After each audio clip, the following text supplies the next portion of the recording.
សួស្តីសិស្សគុណទាំងអស់គ្នាបានថ្ងៃនេះគឺចេញទៅពីជុតទៀតហើយបានជាថ្ងៃដែលយើងបានបញ្ចុះគ្រប់ថ្ងៃគ្រប់ពេលវេលាមួយអាទិត្យព្រោះកិច្ចរបស់ខ្ញុំទាំងអស់គឺកិច្ចធ្វើពិធីមិនមែនជារបស់ដែលទិញភ្លាមបានភ្លាមឬក៏ជាវភ្លាមបានភ្លាមទេ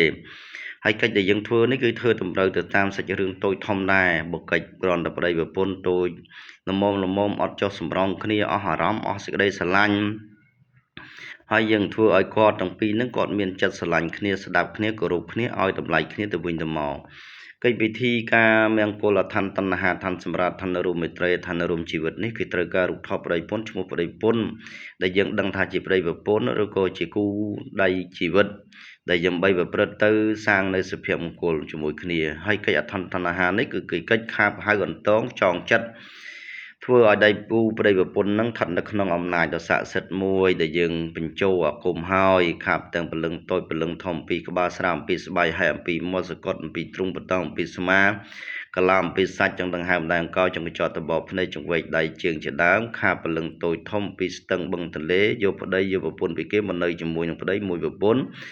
ណូខាបមកទាញពួកហៅធាយឲ្យបានយកមកចង់យកមកជួបគ្នា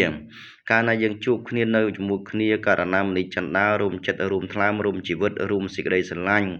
មិនទៅណាចោលគ្នាទេបាទអញ្ចឹងកិច្ចពិធីធ្វើ3ម៉ោងព្រឹក3ម៉ោងងាយយើងធ្វើពិធីខាបដាស់ប្រសិទ្ធិវត្ថុឲ្យមានពលឹងអញ្ចឹងថ្ងៃនេះចេញទៅពីគូទៀតហើយណាសិស្សគុណណា